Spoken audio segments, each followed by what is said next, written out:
Some middle schoolers charged with murder will be back in court tomorrow. At some point in the future, we'll learn whether the 13 and 14-year-olds should be charged or will be charged as adults. 41 Action News reporter Josh Helmuth is live tonight with a look at what's next.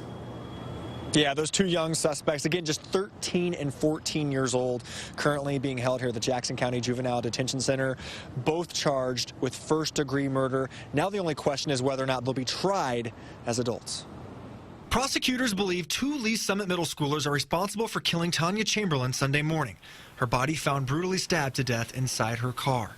What's next is a certification hearing that will determine whether the boys should be tried as adults. Factors they'll look at are the viciousness of the crime, safety to the community issues. Also, the teens' cognitive and development levels. Weighing each of those factors means each boy could get a different certification. Certainly one, if not the other. And that may not even be by age. It may be by the fact that that's the person responsible for planning the event.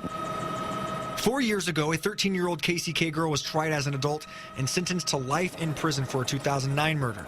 O'Malley has practiced law locally for more than a decade and says such cases are rare. I'm personally not aware of a 13-year-old in Jackson County. Juveniles who are found guilty of violent crimes then face more questions as to where they'll be held, as adult prison can become a dangerous liability. They'd be so at risk they'd be so vulnerable that's going to cause concerns for the state. In Missouri, juveniles who are found guilty of violent crimes can only be kept to age 21. In Kansas, the age is 23. The two boys will appear in court tomorrow for the very first time, only to determine whether or not they should remain in detention. Under law, juveniles cannot receive the death penalty. Josh Helmuth, 41 Action News.